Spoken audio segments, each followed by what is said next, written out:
네, 현재 시각 8시 24분 향해 갑니다. 지금 보고 계신 머니쇼는 유튜브 그리고 SBS BG앱에서 실시간 시청 가능합니다. 특히 SBS BG앱 다운받으셔서 시청하시면 다양한 정보와 뉴스 확인해 보실 수 있으니까요. 참고해 보시기 바랍니다.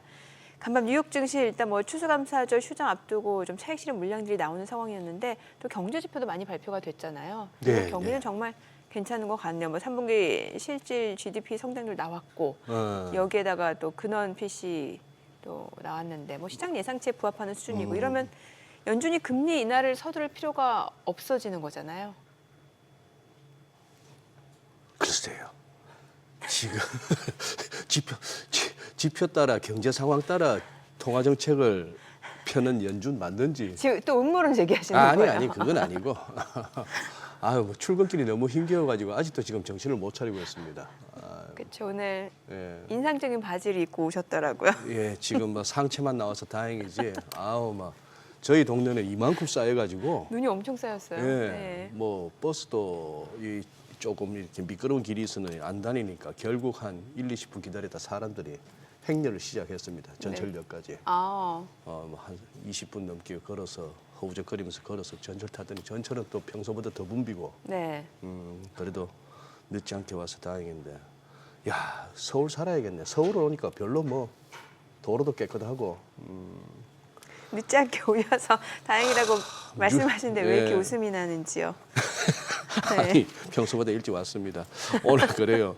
한번 지금 이제 미국은 워낙에 제일 큰 명절이죠. 미국 입장에서는. 땡스기빙. 그러니까 조금 이렇게 포지션 줄이자, 좀 가볍게 해놓고 가자 하는 그런 느낌도 듭니다만 한번 두루두루 오늘 한번 짚어보시죠. 네.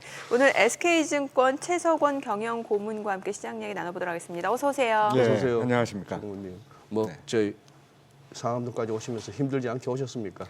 다행히 저는 차량을 몰고 왔는데 예. 네. 이 차길은 많이 녹았더라고요. 차길은 많이 차들이 녹았죠. 다니다 보니까 다들 그리고 아마 다니고, 예. 밤새 많이 맞아요. 이렇게 치우는 제설 것 작업 같아요. 미리 네, 네. 많이 잘한 것 같더라고요. 예. 그래서 생각했던 것보다는 훨씬 더 수월하게 해왔습니다. 예. 아유 지금 이 대목이 오니까 이제 궁금한 게 네. 지금 얼추 이제 대체로 이제 시장 보시는 분들의 컨센서스라 할까? 내년에도 미국은 괜찮을 것 같다. 예. 글로벌리 보더라도 전 세계 이렇게 투자 자금들이 미국으로 몰려가는 거는 여전하지 않겠느냐. 네. 트럼프 집권 2기가 접어들더라도 네. 이런 뷰가 이제 대세를 이룬다고 저는 판단하는데 네. 우리 최 고문님 판단이 어떠신가 해가지고. 사실 어저께 경제 지표들이 네. 이렇게 발표된 예. 걸 보면 네. 참 많이 강하다. 맞아요. 미국 참 좋다 싶죠. 네.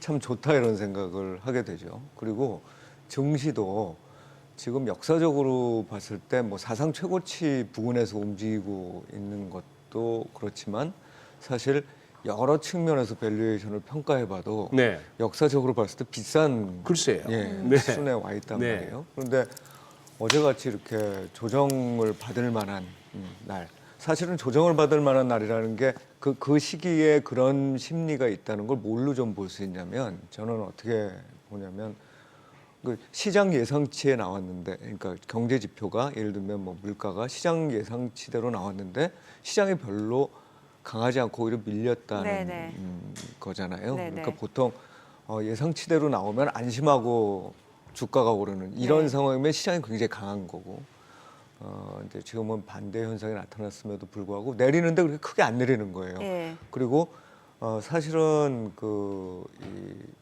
AI와 관련된 그동안에 좀 많이 올랐던, 올해 사실 엔비디아 상승률이 한 160% 이상이었었거든요. 그런데 최근에 조정을 받아서 물론 고점 대비해서는 한 10%, 15% 떨어졌습니다.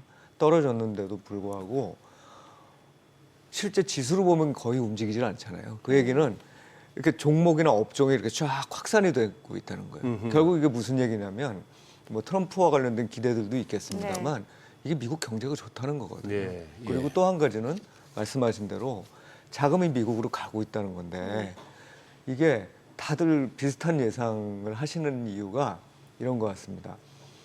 미국 우선주의를 해서 미국이 좋아질 것 같다는 예상도 있지만 설사 미국이 안 좋아져도 궁극적으로 미국이 안 좋아져도 예. 딴 나라가 나빠져서 상대적으로라도. 미국으로 돈이 갈 수밖에 없는 구조가 될 거다라는 생각들을 많이 하는 것 같아요. 그러니까 미국 안 좋으면 다른 나라는 더 안 좋을 수밖에 없는 네, 거죠. 예. 그래서 지금 상황은 물론 이게 이제 전반적으로 모든 주식시장이 다 어려워지는 환경이 되고 경제가 아주 크게 꺾이는 환경이 된다 그러면 당연히 이제는 자산 간의 이제 교체 현상이 나타나겠죠. 예를 들면 주식을 네. 다 빼가지고 뭐 채권을 한다든지 아니면 뭐 금을 산다든지 이렇게 될 텐데 어쨌든 지금까지 투자 자산의 상당 부분을 차지하고 있는 주식은 국별 포트폴리오 조정에 있어서 미국으로 가는 현상이 뚜렷하고 그런 현상이 쉽게 이렇게 가라앉을 것 같지도 않다 이렇게 생각하고 있습니다. 네, 그럼 간밤에 나온 경제 지표를 좀 하나씩 보면 좋을 것 같은데 네. 3분기 GDP 성장률 발표가 됐고 또 개인 소비 지출 PCE 발표가 됐잖아요. 네. 어떤 해석이 가능할까요? 예, 뭐 성장률 네, 지난번 잠정치대로 나왔죠. 예. 나왔는데 약간 구성이 좀 바뀌고 예를 들면 그 소비 지출 쪽은 생각보다는 조금 덜 나왔는데 예. 기업 투자가 이제 또 그거를 상쇄해서 투자, 예. 전체적으로 보면은 성장률은 2.8%로 유지가 됐단 말이에요. 근데 2.8%라는 성장률이 어느 정도냐면 일단 미국의 경제 규모를 따졌을 때 예, 연율로 따진 거지만 네. 그 한 분기에 만들어내는 그 재화 및 서비스의 양이 엄청나게 크다는 거고 예. 다른 나라와 비교해 보면 유럽하고 일본은 지금 괜찮다고 일본 같은 경우 얘기를 해도 1%대 성장 또는 뭐 0% 후반 성장 이런 예. 거고 유럽도 다 비슷한 수준 예. 정도고 우리나라가 그나마 아직까지는 경제 규모가 좀 상대적으로 작아서 성장률이 좀 높을 수도 있다라고 얘기를 하는데도 이게 2%가 채 안 되는. 이 정도쯤에서 네. 움직이는 거죠. 네. 지난번에는 2% 안 됐잖아요. 예. 그런데 이 큰 경제가 2.8%라는 성장 속도로 그 전에는 3%였잖아요. 예. 성큼성큼 막 앞으로 나가는 거예요. 지금 그래서 저 2.8이라는 게 실질 개념이겠죠. 그러면 실질 실질 개념이니까. 네, 실질 연율입니다. 그러니 인플레이션까지 감안했을 때도 저 정도니까 네. 그대로 실제로 성적표라고 봐야겠죠. 그렇죠. 맞습니다. 예. 그래서 이건 뭐 근본적으로 굉장히 많은 이야기들이 여기에 숨어 있을 거로 보는데 결과적으로는 지난 뭐 한 몇십 년에 걸쳐서 미국이 상대적으로 경쟁력이 굉장히 높았고 노동 시간도 더 길고 한 시간당 만들어내는 그러니까 단위 노동 시간당 만들어내는 양 그러니까 생산성도 더 높은 이런 구조가 지금 형성돼 있다는 얘기예요. 근데 이제 거기다 대고 트럼프 대통령이 미국 우선주의라고 해서 다른 나라들을 오히려 좀 어렵게 만드는 구조가 되니까 사실상 미국으로 지금 어찌 보면은 이렇게 산업들이 들어오게끔 만드는 전략을 취하고 있는 거잖아요. 이런 것들은 사실 미국 성장률에는 긍정적이겠죠. 특히나 최근에 미국의 사실 한 가지의 좀 위험이라면 이 서비스 업종은 굉장히 좋은데 예. 제조업 쪽은 상대적으로 조금씩 둔화될 수 있다는 거예요. 그런데 트럼프 대통령이 가장 주장하고 있고 그 참모들이 또 주장하고 있는 바는 결국 뭐냐면 제조업을 국내에서 하도록끔 만들겠다는 거잖아요. 이제 그런 부분까지 일정 부분 이제 의도대로 된다면 물론 그게 다른 나라들 반발도 있고 여러 가지 협상 과정도 거치겠지만 의도대로 된다면 그러면 미국의 성장률은 생각보다는 좀 높은 수준이 이어질 수 있다. 단기적인 어떤 부침이 있어도 이 잠재 성장률 측면에서 다른 나라를 압도하는 현상이 좀 이어질 수 있는 구도 아닌가 생각이 듭니다. 인플레이션 상황은 어떤가요? 지금 개인 소비 지출 인플레이션. 네, 인플레이션 부분 말씀을 드리면 네. 기대 정도였던 것 같아요. 기대 시장의 정도. 예상이라든지 또는 파월 의장도 어느 정도 이제 힌트를 준 바 있는데 네. 그 일종의 게이지잖아요. PC 예. 물가 상승률이. 근데 PC 물가 상승률이 그냥 어찌 보면 하락하는 과정에서 약간의 반등을 한 정도. 이게 그럼 추세적인 반등일 것이냐에 대해서는 아직까지는 잘 모르겠다 정도이지만 그래도 기본적으로는 물가는 이전에 우리 높았던 시기보다는 내려가고 있는 추세에서 아직 크게 벗어나진 않고 있고 그리고 성장률은 높은 상태에 유지다. 말하자면은 굉장히 골디락스 비슷한 형태의 이제 이 해석이 가능한 예. 그런 상황이라고 보입니다. 물론 물가가 이거보다 더 내려가서 목표치에 더 가까워졌으면은 뭐 시장으로서는 더 환호했을지도 모르겠습니다만 사실 이런 경제 상황에서 2% 중후반에 특히나 소비로 지금 이끌어가고 있는 네. 이 예. 미국 경제에서 예. 물가가 이 정도라는 건 제가 보기에는 충분히 연준이 의도하고 있는 대로 어느 정도 궤도를 따라서 물가가 안정되고 있는 상황이 아닌가 생각하고 있습니다. 어제 지표 보시면서 지금 아까 정민 앵커가 저한테 물었던 질문을 우리 또 최고문님께 여쭤봐요. 연준의 통화정책 말입니다. 네네. 지금 어떨 것 같습니까? 의사록 보니까 저는 조금 그거 했던 게 미 대선 다음 날 네네. 통화정책이었지 않습니까? 네. 얼추 트럼프 승리도 대충 윤곽이 드러난 네네. 상황인데 네. 의식적으로 트럼프 승리는 언급이 없더라고요. 뭐 그런 얘기는 예전에도 보면 거의 이제 그때는 또 모르기도 했었죠, 사실. 그런데 트럼프 대통령이 일기 때 당선되고 난 이후에 연준이 거의 대놓고 그 점도표를 바꿔버렸었잖아요. 그러니까 당신이 들어오면 이렇게 될 거라는 얘기를 했었는데 이제 그렇게 반응할 가능성도 물론 있습니다. 그런데 생각해보면 원래부터도 미국의 연준은 이번 그 금리 인하 과정에서 금리를 대단히 많이 내릴 거라고 생각하지 않았었을 거라고 저는 봐요. 그러니까 이미 중립금리 수준이라는 게 과거에 우리들이 평가했던 것보다는 높은 수준에 가 있다. 미국 그 연준도 다 보고 있을 거 아니겠어요? 그 성장률은 굉장히 높은 수준을 유지하고 있고. 네.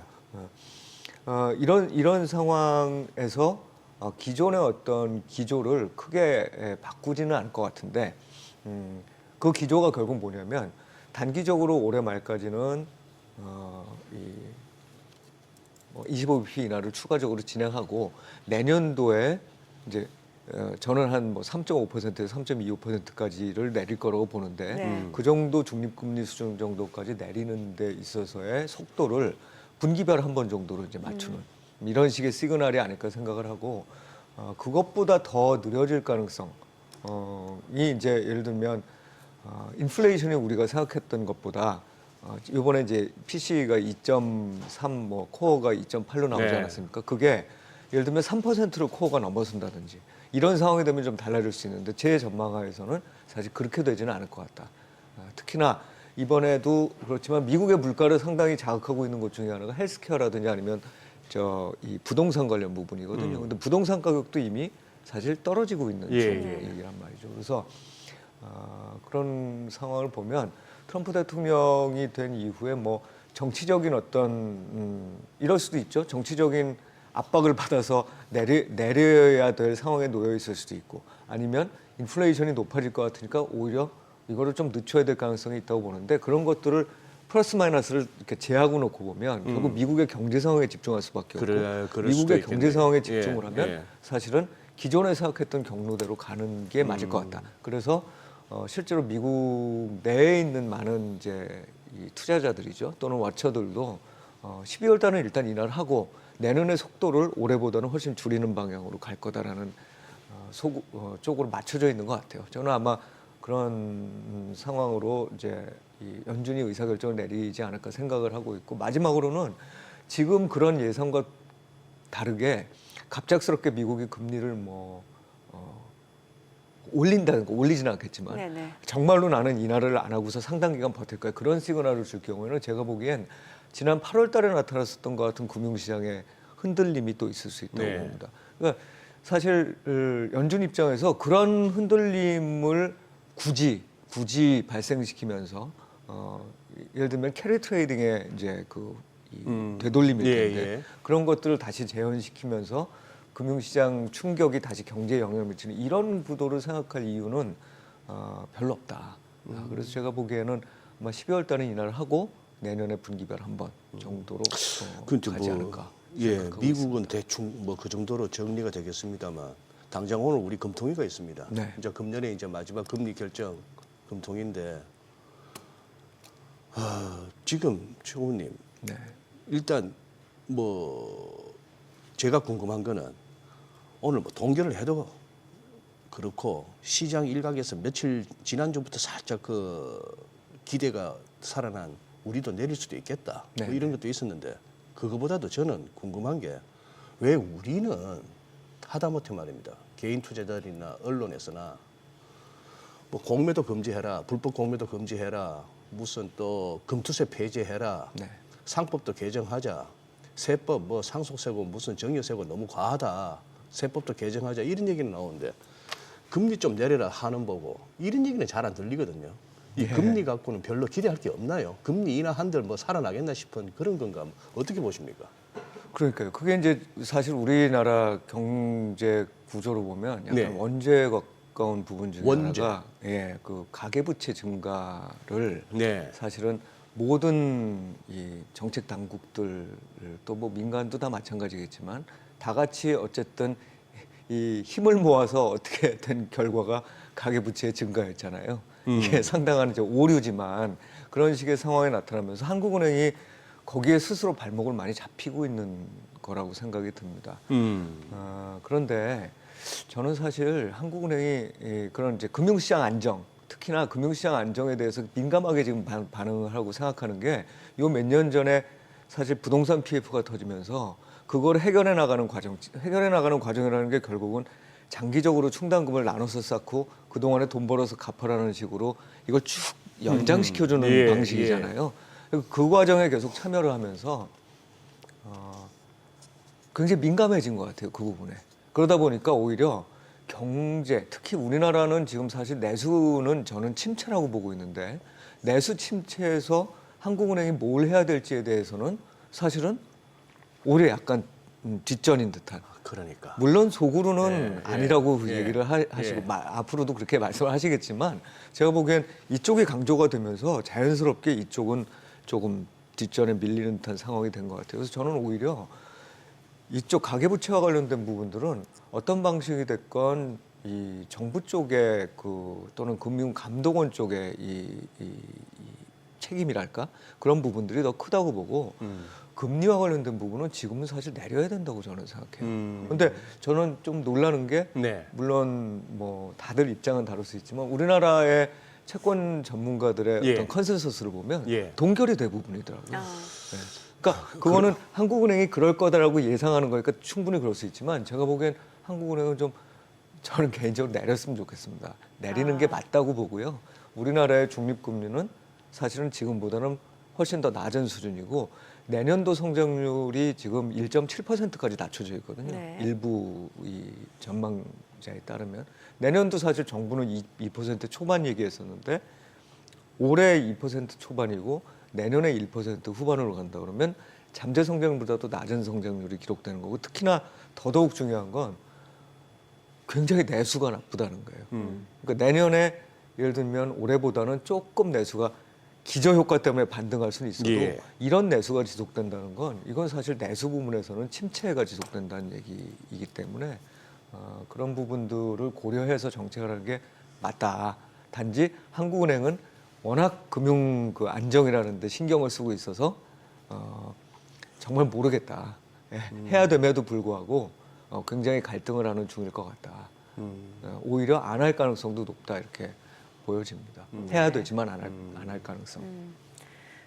저는 다시 미국 쪽 그 국채 수익률 좀 네. 여쭤볼게요. 최근에 이제 뭐 10년물도 그렇고 2년물도 굉장히 좀 높은 수준이었다가 간밤에 약간 좀 떨어지는 모습이었던 네네. 것 같은데 이제 트럼프가 당선되면은 뭔가 이제 채권 발행이 늘어나서 채권 수익률이 이제 높아질 수밖에 없다라는 얘기 굉장히 많았습니다. 네. 근데 이제 스콧 베센트가 재무장관으로 이제 지명이 되면서 어떨까요? 그 채권 쪽 상황은 저희가 수익률, 10년물 국채 수익률 뭐 어떤 식으로 전망을 해볼 수 있을까요? 네, 결국은 이제 그런 어떤 수급적인 문제도 있고 그 다음에 경제 상황의 문제겠죠. 장기채 같은 예. 경우는. 그렇죠. 그 장기채 같은 경우는 경제 상황이 문제인데 경제 상황을 놓고 보면 분명히 올해 이런 좋은 성장률이 내년에도 계속 이어지진 않을 거예요. 좀 좋기는 하지만 좀 낮아지는 수준일 거고 물가도 좀 내려갈 거로 보는데 거기서 트럼프 대통령이 원래 주장했던 바에 의하면 재정 적자가 수급 쪽에서 굉장히 압박을 할 수 있고 예. 재정 적자가 늘어나면 국채 발행 늘어야 되니까 예. 또 한 가지는 이런 정책 모든 게 결국은 인플레이션 상승 요인으로 예. 작용한다. 예. 특히 관세를 올리는 게 그렇다고 얘기하는 거잖아요. 근데 새롭게 이제 재무부 장관이 이 지명이 되면서 그 양반이 이제 얘기를 했죠. 사실은 아마 저랑 비슷한 해석을 하시는 분들도 많았었습니다만 관세를 놓고 굉장히 압박을 가하고 있는 건 이건 사실 국내에 들어와서 이 생산을 하라는 그런 압박일 가능성이 네. 매우 높다. 그래서 예. 협상에 따라서는 관세 부과가 아마 개별적으로 진행될 가능성이 좀 있을 거라고 저는 보고 있고, 예. 그다음 또 한 가지는 에너지 가격을 떨어뜨리고 싶어 하거든요. 그렇죠. 네, 그러니까 에너지 가격이 정말 이 트럼프 대통령의 의도, 또 이번에 그 재무부 장관으로 지명된 베센트. 분이 네. 이 333 이래가지고서 이제 정책을 얘기했잖아요. 그 제안을 했다고 얘기를 하는데, 그런 제안에서 에너지 가격과 관련된 안정도 분명히 들어가 있거든요. 마지막 3위 네. 월 300만 배럴 증산. 맞습니다. 그러다 보니까 네. 실제로 시장이 우려하는 만큼 그렇게 물가 상승 압력이 막 가열차게 나타나지 않을 수 있다. 그렇게 생각을 하고, 저 중에서 이제 가장 규제 완화로 GDP 3% 된다는 게 가장 마지막에 드러날 거라고 저는 보고 있고, 나머지 재정 적자를 가급적이면은 이걸 줄이는 방향, 또 그 300만 배럴 정도 원유를 더 생산해서 에너지 가격을 안정시키는 방향이라는 건 사실 금리에는, 장기 금리에는 보면 이건 또 하락 요인이거든요. 예. 그래서 저는 사실 내년에 정책 금리는 인하하는데 미국의 장기 금리만 계속 올라가는, 어찌 보면은 금리 스프레드만 계속 벌어지는 이런 현상은 나타나지 않을 거다. 그러니까 당초에 바이든, 그러니까 민주당 후보가 대통령이 됐을 때는 그때보다는 조금 더 스프레드가 큰 상황이 있을 수는 있지만, 결과적으로 놓고 보면 미국의 장기 금리는 올해 말을 고점으로 해서 내년 말까지는 좀 떨어지는 추세일 거라고 생각을 하고 있습니다. 그래서 내년 말에 기준금리를 3.25에서 3.5% 사이라고 본다면, 미국채 10년물은 지금 이제 4%에 4.2에서 4.5 왔다 갔다 하잖아요. 그런데 3.5에서 4.0 사이를 왔다 갔다 하는 그런 그림이 아닐까 생각을 하고 있습니다. 아까 저기 화면에서 살짝 이제 간략하게 정리된 스코페센트의 이제 소위 말하는 333. 네. 이게 이제 아베노믹스의 세계 화살에서 뭐 영감을 받았네 이런 소리도 들립니다만 예. 저는 저기서 벌써 저 위에 나오는 재정 적자를 GDP 대비 3%까지 줄이는 와중에 GDP 성장률은 3%를 만들겠다. 여기서부터 제가 보니까 저 세 개 중에 할 수 있는 거는 가운데 거밖에 없네요. 퍼내면 가능하니까. 네. 아니 지금 미국의 재정 적자가 금년만 하더라도 얼추 지금 6.4% GDP 대비 그 정도로 이렇게 미국 재무부에서 예상하고 있는데 이걸 갖다가 3%로 줄이겠다? 뭐 줄일 수 있겠습니다만 줄이는 와중에 성장률도 3%로 하겠다? 정부 지출로 그렇게 3%만 성장률 키워왔던 미국에서 네. 재정 적자는 줄이면서 밀가루 투입량은 줄이면서 빵은 키우겠다. 뭐 이 말이 안 되는. 그 불가능한 네네. 걸로 보여지죠. 그러니까 예. 재정 적자, 저 세 개의 정책 중에서 사실 첫 번째와 세 번째는 말씀하신 대로 양립하기가 좀 어려운 그렇죠. 구조입니다. 예. 근데 이제 저 중에 중요한 메시지는 결국 뭐냐면, 물론 이제 이게 일종의 립 서비스일 수도 있으나 특히 예. 성장률 3%를 계속 달성하겠다. 그러니까 잠재 성장률이겠죠. 저기서 얘기하는 성장률을 3%로 높이겠다라는 얘기는 결국은 전반적인 프로덕트, 그러니까 생산성을 증가시키겠다는 얘기이겠죠. 예. 그리고 그나마 이제 제가 좀 좋게 보는 거는 재정 적자에 대한 우려가 굉장히 많았었거든요. 왜냐하면 감세를 다 할 거라고 보니까. 그런데 어쨌든 이 공화당 정부 쪽에서 계속 그 재정 적자를 늘리는 방향보다는 어쨌든 경제 수장이 재정 적자는 기본적으로 줄이는 방향으로 간다. 그러면 뭐 3%까지 당장 가지 못하더라도 올해 예를 들어서 6%를 넘는 재정 적자를 내년에는 순차적으로 예. 뭐 5%로 내리고 하는 이 과정만으로도 사실은 지금까지 사람들이 예상했던 재정 적자와 그에 따른 국채 발행은 그거보다 훨씬 많은 양이거든요. 그러다 보니까 미국의 국채 금리에 미치는 영향은 제가 보기엔 좀 아래쪽일 거라고 생각을 하고 있습니다. 어쨌거나 그 노믹스 이름 뒤에 노믹스 붙이는 걸 갖다가 총리나 대통령급이 아닌데 노믹스 붙이려고 드는 거는 좀 위험한 것 같아요. 벌써 이제 월가에서 말을 만들기를 베센트 노믹스 뭐 이렇게 하는데 네. 그러면 트럼프 노믹스보다 베센트 노믹스가 더 각광을 받으면 트럼프 대통령이 좋아하겠습니까? 안 좋아하죠. 그러니 뭐 아베노믹스 정도까지는 되지만 네. 우리나라에서 한번 예가 있었죠. 최고 지도자급이 아닌데도 노믹스 최경환 네, 부총리 네, 시절에 네. 초이노믹스가 있었는데 네. 기억나는 거는 담배값 오른 것밖에 없습니다. 네. 담배값하고 부동산 가격도 올랐죠. 부동산 디립다 올린 거 하고 예, 그러네요. 오르기 네. 시작했죠. 그 최근에 또 나온 이슈 중에 하나가 그 트럼프 당선인 관세 폭탄 예고 있지 않습니까? 뭐 미국 이제 캐나다하고 이제 멕시코 같은 경우 이제 미국 국경하고 이제 접경 지역이다 보니까 뭔가 이제 불법 이민자들을 향한 뭔가 그 전략이다라는 분석도 있는 것 같고 또 네. 중국 펜타닐 이슈가 있죠. 그 네. 관련해서 관세폭탄 예고를 한 상황이고 또 이런 식으로 이제 무더기 관세폭탄을 하게 되면은 미국 내에서도 인플레이션을 유발할 수 있다는 우려도 있는 것 같고 또 기업들마다 각각 영향력이라든지 아니면 앞으로 전망이 좀 달라질 수 있을 것 같거든요. 네. 그러니까 사실 이제 이거의 핵심은 두 가지죠. 글로벌리 다 이 인플레이션 압력이 높아지는 부분이 생길 수 있다. 이제 두 번째는 이제 무역 분쟁이라는 게 굉장히 이 확산되는 거죠. 그러면서 글로벌 교역량이 줄어드는 거예요. 그러다 보면 이제 우리 같이 수출 의존도가 높은 나라인 경우에 당연히 타격을 더 받게 된다. 이게 이제 기본적인 논리입니다. 그런데 그 일기 때도 비슷했습니다만 중국에 대해서는 좀 독특하게 정책을 그러니까 약간 이 뭐랄까요? 그 무역 불균형을 해소해야 된다는 부분이 더 강렬하게 가는 거는 당연히 이제 중국이 추구하고 있는 이른바 패권 국가의 그 전진을 제한하는 거겠지만 다른 나라들하고의 관계를 보면 관세를 부과하긴 하는데 상당히 많은 경우에 이게 협상의 카드로 사용이 된다는 거죠. 이게 트럼프 대통령이 그러니까 이제 후보죠. 이제 앞으로 대통령이 될 분이 이게 사업가기 때문에 사실은 본인한테 이익이 되는 게 중요하지. 네. 관세를 매겨서 누구를 뭐 이렇게 괴롭히는 게 목적이 괴롭히는 아닌 게 거죠. 목적은 네, 아니라는 네, 겁니다. 네. 그래서 그래서 이제 이 한편으로는 그렇다는 얘기는 불확실성이 굉장히 커진다는 얘기죠. 예, 왜냐하면 협상 과정에서 어떤 일이 벌어질지 모르니까 시장은 매번 그 협상 과정이라는 게 어떤 방향으로 갈 건지에 대해서 예상을 하고 상상을 하고 또 기대했다가 그게 실망하기도 하고 이런 과정들이 벌어지니까 약간 그 변동성이 커질 수 있는 가능성이 있는데 관세를 지금 부과하겠다고 주장하는 모든 것들이 다 그대로 이행이 되면서 그게 곧바로 다 물가에 반영이 되고 그래서 글로벌 물가는 다 올라가니까 다 이제 우리는 끝났다 이런 시나리오는 저는 아니라고 생각해요. 네, 그래서 지금은 그럴 수도 있다라는 데 대한 우려감을 막 반영하고 있는 상황이지만 네. 또 막상 지나가서 보면 그것보다는 조금 더 현실적인 이제 방안들이 트럼프 대통령과 각 나라의 협상을 통해서 이루어지지 않을까라고 생각하고 있습니다. 네. 자, 지금 시각 8시 52분 향해 갑니다. 오늘 양시장 예상 체결지수 좀 체크해 보도록 하겠습니다. 먼저 코스피부터 보도록 할게요. 오늘 강보합권 예상되고요. 2,503포인트 출발 예상됩니다. 코스닥도 역시나 보합권 예상되죠. 예상 체결지수는 692포인트입니다. 시가총액 상위 종목 예상 체결가 보겠습니다. 삼성전자 오늘 0.8% 상승 예상됩니다.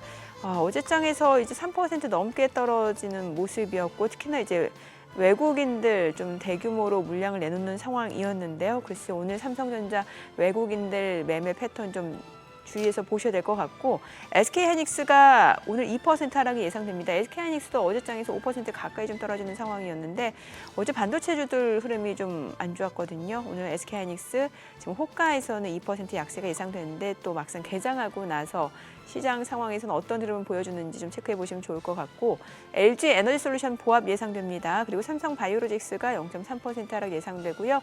호가는 95만 원, 현대차가 1.58% 상승 예상됩니다. 지금 호가는 22만 4,500원으로 집계가 됩니다. 기아가 0.3% 하락이 예상되네요. 예상 체결가 9만 4천 원, 삼성전자 우선주가 0.4% 내림세가 예상됩니다. 호가 47,250원, KB금융 0.2% 소폭 하락 예상되고요. 예상 체결가는 98,500원, 셀트리온이 1.5% 하락 예상됩니다. 호가는 17만 5,100원, 네이버가 1% 상승 예상되죠. 예상 체결가 20만 5,500원으로 집계가 됩니다. 코스닥 시가총액 상위 종목 예상 체결가 보도록 하겠습니다. 알테오젠이 0.4% 상승 예상됩니다. 어제 2%가량 반등을 보여줬고 오늘 추가적으로 반등 예상됩니다. 호가는 30만 7천 원. 에코프로비엠 지금 코스피 이전 상장 예고하면서 어제 많이 올랐습니다. 어제 좀 3%대 하락으로 마감이 됐었네요. 어제. 장중에 좀 상승분을 많이 반납하는 모습이었고 종가 기준으로는 3.5% 하락이었는데 오늘은 이제 4.5% 상승이 예상됩니다. 지금 호가 14만 1,300원 그리고 에코프로가 1% 상승 예상됩니다. 지금 호가는 7만 9,300원. 이렇게 되면 이제 에코프로 같은 경우도 어제 낙폭을 좀 많이 하게 되는 거죠. HLB 보합 예상되고요. 리가캔바이오가 강보합권 예상됩니다. 호가는 96,200원. 휴젤이 약보합 출발 예상됩니다. 어제 5%대 좀 오랜만에 반등을 보여줬었는데 오늘은 보합권 예상되고 클래시스, 엔캠 역시 보합 예상됩니다. 이 가운데 레인보우 로보틱스가 지금 호가에서는 1% 하락 예상됩니다. 이미 어제장에서도 9% 가까이 올랐고 오늘 좀 일부 차익 실현 물량들이 출회될 것 같다는 생각이 드는데 글쎄요 또 호가하고 또 시초가 또 장중 흐름이 굉장히 다르기 때문에 뚜껑 열어보셔야 될 것 같고 일단 호가는 15만 1,100원. JYP 엔터테인먼트 0.4% 상승이 예상됩니다. 지금 JYP 엔터테인먼트 호가는 73,800원으로 집계가 되네요. 자, 이제 개장까지 한 5분여가량 남았는데요. 자, 일단 뭐 오늘장 지금 호가에서는 글쎄요, 지금 그동안 좀 못 올랐던 종목들이 조금 올라갈 수 있겠다라는 생각이 드는 것 같고 네. 뉴욕 증시에서도 보면 이제 빅테크 관련주들 좀 차익 실현 물량이 나오는 상황이었잖아요. 예. 저는 그래도 매일 이렇게 밤사이 이제 야간 선물이 어느 정도 움직였나는 체크하고 오는데 최근 들어서는 얼추 우리 시장이 본장에서 그 밤사이에 미리 움직였던 야간 선물이 어느 정도 반영되더라고요. 한 0.6% 조금 남짓 밀렸는데 지금 동시효과에서는 괜찮아하는 분위기잖아요. 삼성전자도 뭐 상승이고 반면에 SK하이닉스는 그 뭐 3%대 하락 동시효과인데 필라델피아 반도체 지수가 뭐 많이 밀리고 그런 상황입니다만 글쎄요 이제 둘 중에 어디가 뻥카겠죠. 삼성전자나 하이닉스 중에 둘 중에 하나가 뻥카겠죠. 호가는 말 그대로 이제 호가는 호가일 뿐이고 예. 그리고 전반적으로 언론의 평가가 박한데 어제 있었던 삼성전자의 그 인사에 대해서 뭐 저도 개인적으로 좀 그렇습니다. 지금 같은 상황에서는 뭔가 이렇게 투자자들이나 국민들이 이렇게 기사를 읽으면서 그래도 뭔가 변화 내지는 어떤 혁신 또는 어떤 뭐 취업의 어떤 분위기가 느껴져야 된다 싶은데 그런 거는 좀 아쉽더라고요. 그런 상황인데 지금 최 고모님 어떻게 지금 보세요? 지금 우리 반도체가 고비입니다. 네네. 그동안 많이 이제 주가 측면에서 많이 밀렸다가 네. 이제 어느 정도 바닥을 잡고 반등이냐 아니면 이게 흔히 말하는 데드캣 바운스냐 아직 저 진짜 찐바닥은 멀었느냐 네네. 이게 여전히 이제 그거 하는 거죠. 예, 그러니까 사실은 이제 최근의 양상에는 반도체 업황이 내년까지도 계속 업황. 괜찮을 거냐에 대한 부분이 하나 있을 거고 네. 또 하나는 트럼프 대통령의 그 참모들이 예. 사실은 어제 보조금 관련된 얘기를 좀 했잖아요. 예. 그러니까 지금까지 이제 받을 수 있었다고 생각했던 돈들을 못 받을 수도 있고 앞으로도 있을 수도 있었던 어떤 혜택을 누리지 못하게 될 가능성이 있고 이제 그 과정에서 보면은 뭐 그렇다고 해서 미국에서 빠져나와가지고 딴 데로 또 가겠다 이렇게 협상을 할 수 있을지도 좀 의심스럽고 하니까 네. 기대됐던 만큼들이 이제 다 좀 이렇게 좀 무산된달까 그런 부분이 한 부분이 있는 것 같아요. 그래서 업황과 사실 주변에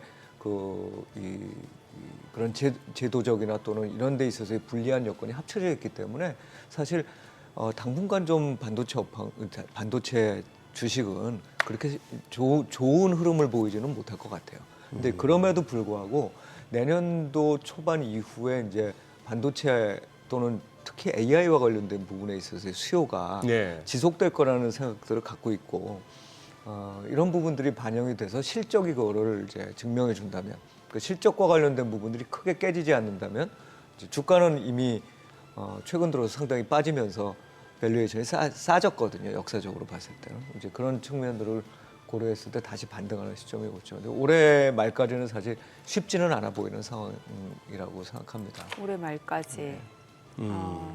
엔비디아 밸류체인인 SK 하이닉스도 해당이 되는 거예요? 엔비디아가 지금 또 보여주고 있는 거예요, 사실은. 그러니까 매그니피선 7이라는 데가 결국은 그 중에서도 엔비디아가 그거를 아주 대장처럼 이끌고 있었는데 그 AI와 관련된 부분에서 충분히 많이 올라서 밸류가 비싸졌다고 생각을 하는 거죠. 돈은 벌 거는 알겠는데 네. 그럼에도 불구하고 비싸다는 생각들을 갖고 있어서 이익 실현을 하는 과정이니까 거기에는 그 엔비디아만 오르면서 다른 관련된 기업들도 다 오른 거잖아요, 사실. 네네. 그러다 보니 이제 같은 양상의 이제 조정을 받는 것 같다.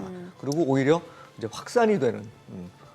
근데 우리나라는 사실 뭐 이런저런 내부적인 또 이유 때문에 미국처럼 확산이 되면서 강한 모습도 못 보여주고, 그러니까 약간 약세를 나타내는 그런 어떤 모습이 나타나서. 혹시 반도체 보조금 네네. 관련해서는 지금 바이든 행정부하고 지금 트럼프하고 좀 약간 그럼요. 다르잖아요. 예. 그 뭐 트럼프 예. 대통령 그러니까 후보도 예. 공약 얘기하고 이럴 때 비슷한 얘기를 한 적이 있습니다만 조금 더 분명하게 지금 얘기가 나온 거죠, 사실은. 네. 그 라마스와미 같은 경우에 이 보조금 지급하는 게 이게 낭비다. 네네네. 물론 낭비적이라고 낭비적인 보조금이라는 표현을 쓰네요. 네. 그러니까 물론 그 X에다가 쓰긴 예, 했습니다만 예. SNS에다 쓰긴 했습니다만 이게 1월 20일까지 지출을 할 수 있다. 이전 지금 바이든 행정부가. 그런데 그러니까요. 막 그런 것들을 결정해가지고 주려고 하고 있다. 그런데 네. 나는 그거 반대다. 그래서 만약에 그렇게 한다 그러면 그걸 되돌리려고 하겠다라는. 그 얘기를 의지죠. 저희가 개장하고 조금 더 들어보겠습니다. 예, 그러시죠. 오늘 국내 증시 개장합니다.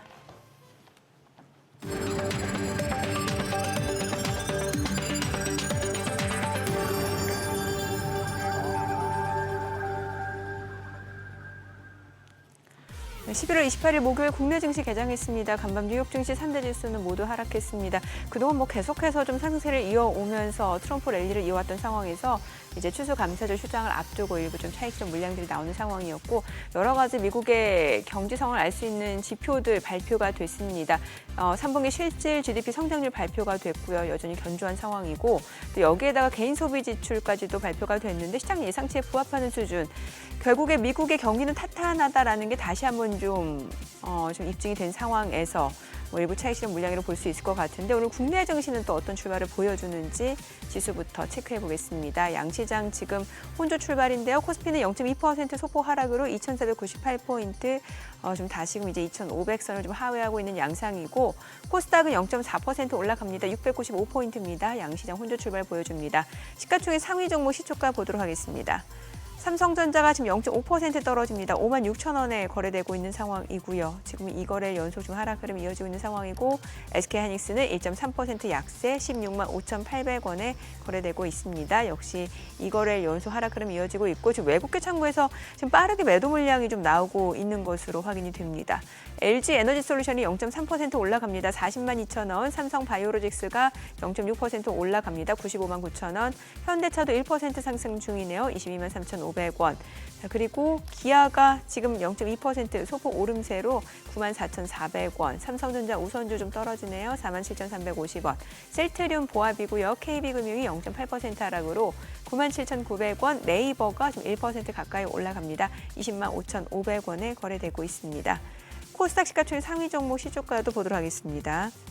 알테오젠 어제 반등 보여줬고 오늘 추가적으로 지금 반등세를 이어갑니다. 30만 9,500원 1% 반등이죠. 에코프로비엠 3% 상승으로 13만 9,400원. 에코프로도 1.5% 상승하면서 7만 9,600원. HLB는 좀 떨어집니다. 7만 4,400원. 리가캠바이오가 1.5% 상승하면서 97,600원에 거래되고 있습니다. 이 거래 연속 상승세가 이어지고 있는 모습이고 그리고 휴젤이 0.7% 상승합니다. 27만 4천원. 어제 5% 상승 보여줬고 오늘 외국계 창구 쪽에서도 매수 주문 들어옵니다. 27만 3천원. 클래시스는 보합이고 0.7% 하락으로 좀 전환이 됐네요. 4만 9,450원. 레인보우 로보틱스가 0.98% 하락으로 15만 1,900원에 거래되면서 닷새 만에 지금 차익 실현 물량들이 좀 나옵니다. 어제 좀 많이 올랐었죠. 엔캠 0.3% 상승 중이고 JYP 엔터테인먼트 엔터주들이 다시 한번 좀 힘을 내주고 있는 상황인데 오늘 뭐 JYP 엔터뿐만 아니라 지금 뭐 CJ ENM도 지금 5% 넘게 올라가고 있는 상황이고요. 지금 JYP 엔터도 3.2% 상승 7만 5,900원에 거래되고 있습니다. Y젠터는 0.9% 상승 사흘 연속 상승세로 4만 9,550원에 거래되고 있습니다. 엔터주가 또 오랜만에 다시 한번 좀 동반 강세를 보여주고 있는 상황이죠. 지금 보시다시피 하이브가 좀 소폭 내림세고 SM은 1.6% 상승 중이네요. YG 플러스는 이제 최근에 로제 아파트 때문에 좀 급등을 했다가 주가 변동성이 굉장히 컸었는데 오늘은 0.4% 하락으로 5,020원에 거래되고 있습니다. 오늘 시장에서 특징을 보여주고 있는 섹터 종목들 좀 체크를 해보도록 하겠습니다. 양자암호 관련주 이미 뭐 미국 뉴욕 증시에서는 아이온큐를 비롯해서 양자 컴퓨팅 관련주들이 최근에 시세를 많이 분출했었는데 오늘 양자암호 관련주들이 일부 종목 강세 보여줍니다. KCS가 7% 넘게 올라갑니다. 8,470원에 거래되고 있고요. RCTK도 지금 4.9% 올라갑니다. 6,400원. 그리고 엑스게이트가 4.7% 상승으로 5,500원 선에서 거래되고 있고요. 드림 시큐리티도 3% 넘게 올라갑니다. 3,295원. 그밖에 우리로 하늘소재과 KT까지도 1% 상승이고요. 또 우리넷도 지금 2% 가까이 올라갑니다. 오늘 양자암호 관련주들 움직임 흐름 좋네요. 자, 그리고 글쎄요, 키오스크 관련주가 또 움직임을 보여주고 있는데 한네트가 지금 19% 급등합니다. 자, 그리고 KCT가 17% 강세를 보여주고 있는 상황입니다. 저는 뭐 키오스크, 양자암호 관련주도 움직임 좋고, 글쎄요, 지금 또 사료 관련주가 좀 움직임을 보여주고 있는데 고려산업이 이제 14% 급등하네요. 3,200원 선을 중심으로 지금 상승세가 이어지고 있고 한일사료도 5.4% 상승 중입니다. 4,180원, 미래생명자원 지금 3% 넘게 올라가네요. 4,290원. 그밖에 대주산업, 팜스토리도 2%에서 1% 상승세 보여주고 있습니다. 수급 상황 좀 체크를 해보도록 하겠습니다. 오늘 유가증권 시장에서는 지금 개인과 기관이 삽니다. 각각 356억 원, 198억 원 순매수고 외국인은 540억 원 매도 우입니다. 코스닥에선 개인 투자자 홀로 순매수입니다. 250억 원 매수 우위, 외국인과 기관은 각각 103억 원, 108억 원 순매도를 나타내고 있습니다. 환율 체크해 보도록 하겠습니다. 달러원 환율입니다. 정규장 마감 대비로 6원 하락한 1,391원에 개장이 됐습니다. 자, 오늘 뭐 시장 보니까 여전히 주도주가 없는 상황에서 그래도 코스닥 쪽에서는 2차 전지가 좀 강한 모습이고 바이오도 좀 다시 한번 좀 힘을 내주고 있는 상황이긴 하네요. 예, 그러네요. 네. 와, 참, 그래도 생각보다는 괜찮네요. 생각보다요? 예, 예. 아니 저기 예. 최 고모님, 아까 네. 제가 첫 질문을 갖다가 모처럼 뵈면서 시장의 전반적인 컨센서스가 금년에 그랬듯이 내년에도 미국으로 가야 되지 않겠느냐. 네네. 이제 거기에 또 고모님께서도 어느 정도 뭐 공감하셨고 동의를 표하셨는데 네. 그거하고는 또 약간 결이 다릅니다만 미국 지수 측면에서는 쭉쭉쭉 뭐 계속 나쁘진 않을 것 같은데 그렇다고 해서 금년에 좋았던 게 종목 측면에서 좋을 것인가 하는 부분에서는 저는 지금 사실 엔비디아가 굉장히 저는 개인적으로 의심이 갑니다. 왜냐하면은 차트가 험악해졌어요. 네네. 차트가 험악해졌고 특히 월간 차트 같은 거를 띄워놓으면은 결국 이번 11월도 거의 끝나가는데 심하게 윗꼬리가 달리면서 굉장히 지금 한 반년 정도 네. 아래 위로 스윙이 큰 거 보면은 네. 고민이 많은 거죠. 네. 이 갖고 계신 분들이나 진입하는 사람들이나 그런 부분에 또 뉴스의 흐름도 그렇거든요. 이제 아마존, 무슨 뭐 마이크로소프트, 알파벳 같은 최대 고객들 아닙니까? 네. 여기 이 클라우드 업체들이 자기들이 자체 AI 칩을 개발하겠다고 네네. 이제 선언을 하고 덤비니까 네. 이게 무슨 뭐 엔비디아의 독점물도 아니고 반도체 설계와 개발이 네. 그 전 세계적으로 그쪽으로 또 얼마나 또 쟁쟁한 그게 공학도들이 많은데 과학자들이 많은데 그 생각에 환율까지 감안하니 여기서 그럼 1,400 위에서 1,500 쪽으로 가느냐 아니면 1,400 아래에서 1,300 초중반 쪽으로 내려가느냐까지 감안할 것 같으면은 지금 저는 이제 엔비디아 좀 줄였으면 싶어요. 저는 개인적으로. 네네. 지금 이 뷰에 대해서 한번 좀 진단을 해주시면. 예, 저도 사실은 엔비디아 물론 뭐 제가 기업 분석을 하는 입장은 네네네. 아니지만 그냥 이 어떤 개별적인 산업이라든지 기업이라든지 이렇게 흘러가는 속성들을 보면 일방적인 독점이 유지될 수 있는 기간의 문제인 것 같거든요. 기간의 문제. 예. 그 독점이. 결국은 우리가 저런 그 엔비디아 같은 주가, 특히 뭐 AI 예전에는 우리 인터넷도 있었고 예. 이런 것들을 보면 항상 밸류에이션을 할 때 올해가 아니라 한 3년 후, 4년 후에 이익을 보고 그거로 따지면 밸류가 이 정도니까 살만해. 이런 식으로 이제 논리가 흘러갑니다.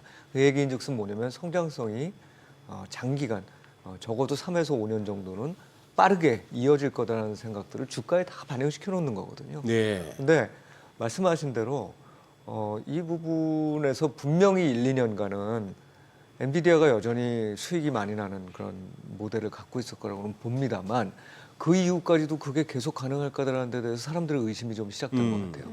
그리고 그런 의심을 촉발한 게 말씀하신 대로 경쟁자가 등장할 수도 있다. 지금까지는 사실 경쟁자가 없다는 거였었잖아요. 그러니까 이제 그런 부분들을 감안을 하면 제가 보기에는 굳이 지금 엔비디아를 산다거나 또는 뭐 보유를 장기화한다거나 하는 의사결정을 내는 건 그렇게 썩 좋아 보이진 않는데 이거는 뭐 아주 개인적인 의견일 뿐이고 단지 이제 여전히 많은 기관 투자자들에서는 미국의 유수의 IB들에서는 엔비디아의 목표가를 계속 올리고는 있어요. 예, 그래서 뭐 지금 현재보다 거의 뭐 한 30-40% 오르는 수준이죠. 180불 이상으로 이렇게 보고 있는데 제가 보기엔 그렇게 되려면 정말 3, 5년간 계속적으로 지금 현재 시장이 가격이 지난번에 150불 이상까지 올라갔었잖아요. 그때 형성됐던 기대가 재현돼야 되는데 오히려 지금 그거는 좀 꺾인 상황인 것 같다. 그리고 그거는 일반적인 산업이나 기업의 흐름에서도 수시로 나타나는 상황이다 이라는 생각을 갖고 있습니다. 네. 코리아 한국 증시 얘기 좀 해볼게요. 뭐 지금 거래 대금 거래량도 굉장히 줄고 다 지금 뭐 미증시 쪽으로 떠났다 혹은 가상자산 쪽으로 움직임도 많이 나타나고 있고 그러다 보니까 코리아 디스카운트 해소를 위해서 뭐 정부가 여러 가지 정책을 내놓고 있는데 일단 뭐 지금 여야가 대립한 상황에서 정부 쪽에서는 지금 상법 개정보다는 세법 개정안 그리고 야당 쪽에서는 지금 보니까 상법 개정을 당론으로 채택했는데 어떤 게 지금 더 필요하다라고 보세요? 네, 그러니까 아주 우리 시청자분들께서 쉽게 이해를 하시려면 세법 개정은 정부에서 주장하는 거고 기본적으로 당근이에요. 그러니까 상속세를 인하한다든가 법인세를 인하한다든가 또는 예를 들어서 이 법인세 같은 경우에도 뭔가 주주 환원을 위해서 돈을 쓰면 그 부분만큼에 대해서는 비용으로 인정을 해서 이 혜택을 주겠다든가 이런 식의 이제 당근과 관련된 내용이고 상법 개정, 그러니까 우리 야당에서 주장하는 상법 개정은 사실상 채찍에 관한 거죠. 그러니까 지금까지 예를 들면 거버넌스가 투명하지 않았고 이사를 선임하는데 너무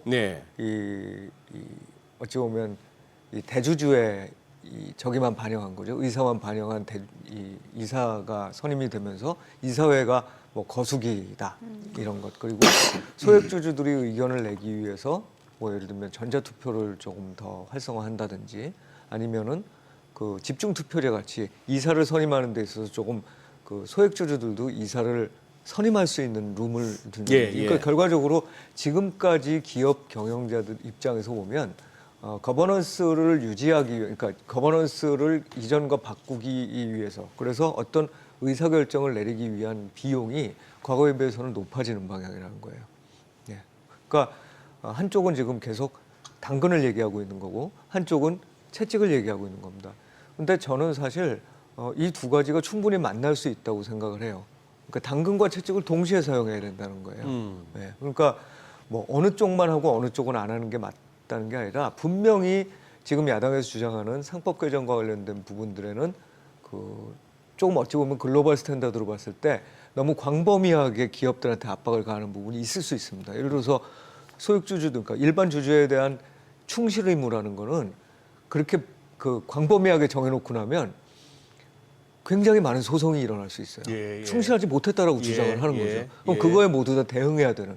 그러니까 예를 들어서 어떤 특정한 상황이 이어졌을 때 이런 부분들을 충실하지 못했다라고 판단을 할 수 있고 그랬을 때는 뭔가 페널티를 줄 수 있다는 이런 식의 어떤 조정이 가능한 부분이 있는 거고 그래서 분명히 페널티도 한편에는 놓여 있어야 되는 거고 법인세 같은 거를 줄여주는 건 물론 좋지만 상속세도 마찬가지고 그런 걸 줄여준 만큼 더 주주들한테도 환원을 하고 일반 주주들을 위해서 뭔가 더 혜택을 주겠다라는 그런 기업들의 입장도 분명해져야 된다는 생각이 드는 거예요. 그래서 양쪽이 그걸 잘 논의를 하면 물론 그 정부 쪽에서는 또 자본시장법 개정해가지고 뭐 몇 가지 이 혜택을 그러니까 조건하에 혜택을 주는 이런 식의 방식들을 사용하려고 하는데 이걸 협상을 빨리 해가지고 그런 구도를 하나 만들어내야 됩니다. 구조를. 그래서 양쪽이 서로가 혜택만 준다고 주장하는 것, 혜택을 주면 기업들이 알아서 할 거야라고 주장하는 것도 말이 좀 안 되는 게 지금까지 안 그래왔다는 거예요, 기업들이. 네. 그럼 예를 들면 그 합병이나 분할을 하는 데 있어서 예. 일반 주주들이 손해를 봤을 때 예. 그 부분에 대해서 그럼 지금까지 뭘 해줬느냐. 기업들이 그러면 가만 그 페널티가 없을 때 일반 주주들을 위해서 행동을 했었느냐. 아, 예. 네, 이런 부분들이 혜택만으로는 이 분명히 안 될 수도 있다 이렇게 생각을 하는 거죠. 반면에 강하게 이 기업들을 압박하다 보면 그건 오히려 기업들의 의사결정을 늦추고 지금처럼 빠른 속도로 의사결정을 해도 글로벌 경쟁력에서 뒤질 수 있는 시기에 이게 이 거버넌스를 투명화한다는 이유 때문에 이 의사결정 과정이 계속 늦어지고 비용이 늘어나는 이런 과정을 만드는 것도 사실은 문제다. 그래서 양쪽 다 일정 부분의 조정을 통해서 만나야 된다. 고집을 피우지 말고 그게 빨리 또 이루어져야 된다고 생각을 합니다. 네, 오늘 내용 잘 들었습니다. 고맙습니다. 예, 예, 감사합니다. 고맙습니다.